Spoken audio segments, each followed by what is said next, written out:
എനിക്ക് അറിഞ്ഞൂടാ ഞാൻ എന്താ ചെയ്യണ്ടേ, അവന്റെ കല്യാണാണ്. ഭഗവാനെ എന്റെ സമയമായി. നിനക്ക് വേറെ നല്ല പയ്യനെ കിട്ടും. എടാ റെഡ് സാരി കണ്ട് കണ്ട് അവള് നമ്മളെ നോക്കുന്നുണ്ട്.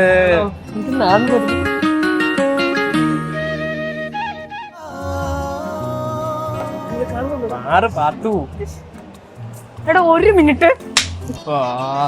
എന്താടി നിനക്ക്? എടാ നിനക്ക് കുറച്ച് സിറ്റുവേഷൻ അനുസരിച്ച് ബിഹേവ് ചെയ്തൂടെ? എന്ത് സിറ്റുവേഷൻ? എടാ അവന്റെ കല്യാണം കഴിഞ്ഞു. ആരുണ്ടാ? കിരണ്ടാ? അരുൺ. ഓ അല്ല, ഇതൊന്നും അല്ല, ശരത്തിന്റെ. ശരത്താരി? എടാ അവ എന്റെ മുറച്ചെറുക്കന്റെ ഭാര്യയുടെ അനിയൻ. ശരത്ത് പോണേ പോട്ടെ, ഇവിടെ യോഗ്യതയുള്ള വേറെ കുറെ ആൾക്കാരില്ലേ? അത് ശരിയാ, അത് ഞാനല്ലേ. നിനക്കൊക്കെ എന്താ? തണുത്ത കാറ്റ് വരുന്നുണ്ടല്ലേ, കിട്ടിയായിരുന്നു. നിങ്ങ വന്നേ, നിങ്ങ വാ. ഒരു 1 കൊടുത്തായിരുന്നു, അത് ഞാൻ മേടിച്ചിട്ട് വരാം. നിങ്ങ വാ.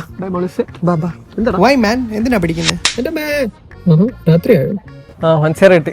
ഇനി കാര്യം മുടിയൊക്കെ ഓക്കെ അല്ലേ? എന്താ നിന്റെ ഉദ്ദേശം? പലതും. പിന്നെ ഞാൻ നോക്കിയിരിക്കുകയായിരുന്നു. അതിന് നിന്റെ ഉദ്ദേശം എന്താണ്? കുറെ എണ്ണത്തിന് ശേഷം എനിക്കൊരു ചാൻസ് കിട്ടിയത്, അപ്പൊ നീ എന്തോ കാണിക്കുന്നത്? കൈയ്യടാ. ഇല്ലെങ്കിൽ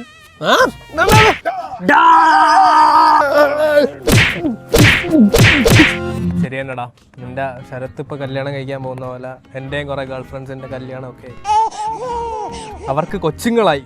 കൊച്ചുങ്ങൾ എന്നെ മാമാന്നാണ് ഇപ്പൊ വിളിക്കുന്നത്. അതിനിപ്പോ ഞാൻ എന്ത് ചെയ്യണം നിന്നെ മാമാന്ന് വിളിക്കുന്നതിന്? നിന്റെ ശരത്തിന്റെ കല്യാണത്തിനല്ലേ നീ ഇരുന്ന് കരയുന്ന? അവന് നാളെ കൊച്ചാവും. കൊച്ചു വന്ന് നിന്നെ മാമിന്ന് വിളിക്കും, അന്ന് നീ ഇരുന്ന് കരയും എന്നെ പോലെ. അതെന്തായാലും ആവട്ടെ, ഉമ്മാരെന്തിനാ ഇവിടെ കിടന്ന് അടി വിടുന്നത്? നിനക്ക് വേണ്ടി തന്നെ. എനിക്ക് വേണ്ടിട്ടാ? നീ പിന്നെ എന്തോ ഇവ രണ്ടിന് പ്രാന്തെന്ന് വിചാരിച്ചു. നീ ഇങ്ങ് വന്നാ പിടിച്ചു മാറ്റാം.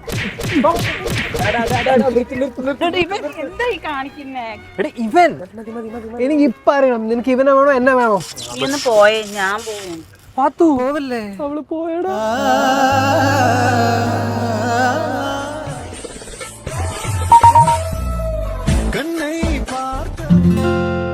സാമ്പ്രദായിനി സുപ്പിനി സുഖ പൂസനി